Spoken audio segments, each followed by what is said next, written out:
never meet the humankind in the form of a man. God Almighty, here the Bible is there. You can cross check it up if I am misquoting. God Almighty says, the Gospel of John, chapter number 5, verse number 37, that God will never meet the humans in the form of a man. What is the need of God becoming a man? If God becomes a man, then he no more remains a God. Either you have a God or a man. You cannot have a God-man, because God and man, they are two different personalities. They are two different personalities. They have a difference of heavens and earth. For example, God is eternal. He doesn't die. But man, he dies. God doesn't need to eat food. Whereas man or human being, he needs to eat food.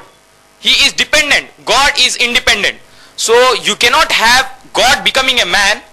You cannot have man even becoming a God. You cannot have a God-man. Either you will have a God or you will have a man. Hope that answers your question.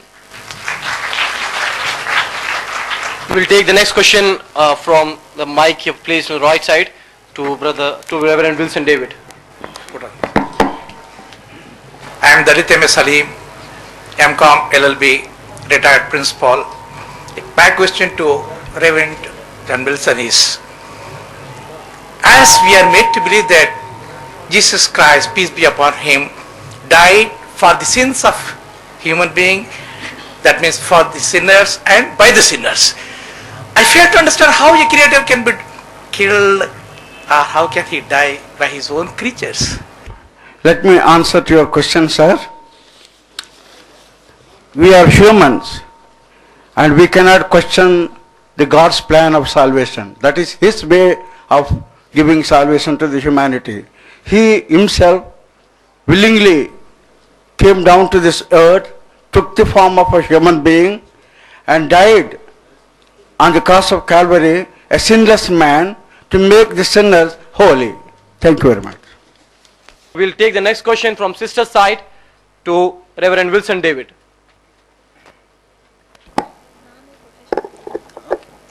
I'm Dr. Sajida, and my profession is I'm a physician as well as a psychiatrist. What I would like to know, since you have quoted the Bible ample of times, how would you prove that the Bible is the unchanged word of God, as we believe that the Quran is the unchanged word of God?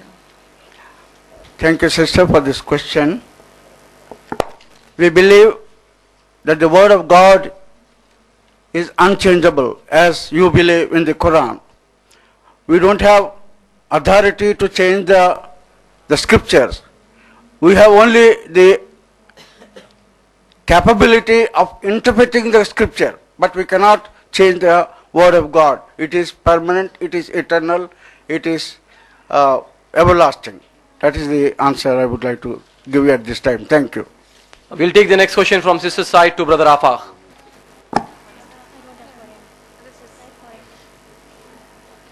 Assalamu alaikum, brother. Well, firstly, I want to congratulate you for your eye-opener talk on the topic Jesus Christ, the concept of Jesus Christ, peace be upon him, in Christianity and Islam both. Brother, when Reverend David sir, he sister, said... your name, your qualification and your profession, please. Yeah, I'm Farheen. I'm a graduation final year student. I'm a Daya as well, alhamdulillah. My question, Brother Afaq, when Reverend Sir has claimed himself that Jesus Christ is the great, that also means that he is a true Christian believer. So Brother Afaq, I want you to invite Reverend Sir for the falsification test, which is mentioned in Mark chapter 16 verse 17 to 18, which says, in my name they should cast out the devils, they can even speak the foreign tongues, and if he is a true Christian believer, even if he take the deadliest poison, he will not die. Could you please invite him to that falsification test, brother?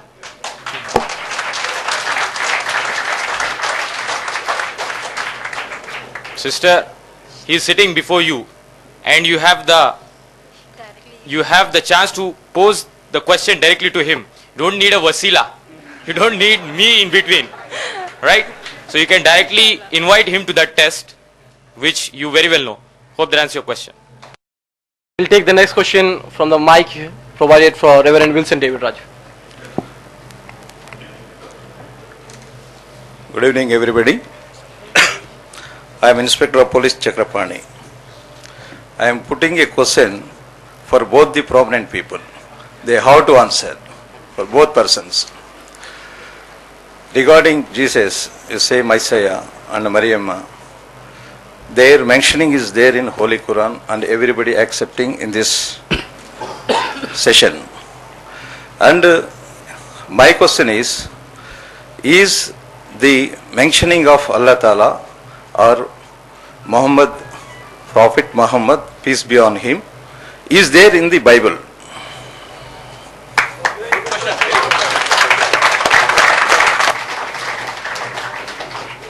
I did not get the question. I did not get the question. Is Muhammad and Allah mentioned in the Bible?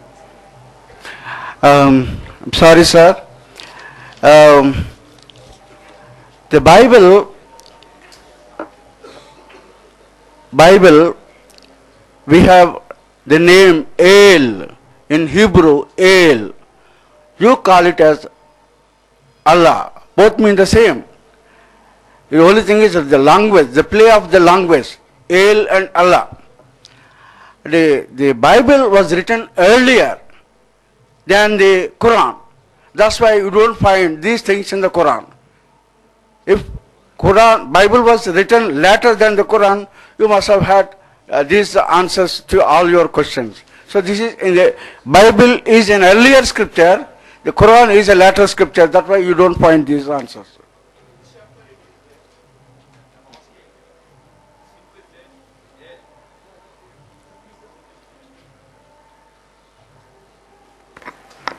My request is, Sir. in which chapter or specifically where it is mentioned? In the Hebrew Bible, it is mentioned in the book of Exodus, El, and unfortunately it is translated as Lord, and in sometimes it is also translated as Yahweh. So both Yahweh, El, Lord, all mean the same thing. Thank you. I request Brother Rafa to answer the same question. Sir has posed a question saying that is the name of Allah subhanahu wa ta'ala mentioned in the Holy Bible and the name of Muhammad sallallahu alaihi wasallam mentioned in the Bible? Yes, sir. Both of them, they are mentioned in the Holy Bible. The name of Allah subhanahu wa ta'ala, Elohim, the Hebrew word, it occurs for many number of times in the book of Genesis. In the Hebrew language, whenever the Jews, they call God Almighty, they call him as Elohim. Eloh, in Hebrew, it means the other word for Allah. And it is used in the Hebrew language for respect. Like for example, we call in the Urdu language or in Hindi, we call certain people as Aap. We refer to them as Aap with respect. And similarly, the word Im in the Hebrew language, it is used for respect. So Eloh in the Hebrew language is the word for Allah. And even this word is used by Jesus Christ, may peace be upon him, in Gospel of Matthew, chapter number 27, verse number 46, where Christ, may peace be upon him, he cries out and he says, Eli, Eli, lama sabachthani. Translated as, my God, why have thou forsaken me? Jesus Christ, may peace be upon him, he cried out to Almighty God, Allah subhanahu wa ta'ala, by saying, Eli, Eli, lama sabachthani. And even the name of Prophet Muhammad sallallahu alaihi wasallam occurs in the Holy Bible. If you read Songs of Solomon, chapter number 5, verse number 16. Songs of Solomon, chapter number 5, verse number 16. In the Hebrew language, it reads as Hikko mamitakim vekullo Muhammadim. The word Muhammad is there in the Hebrew language.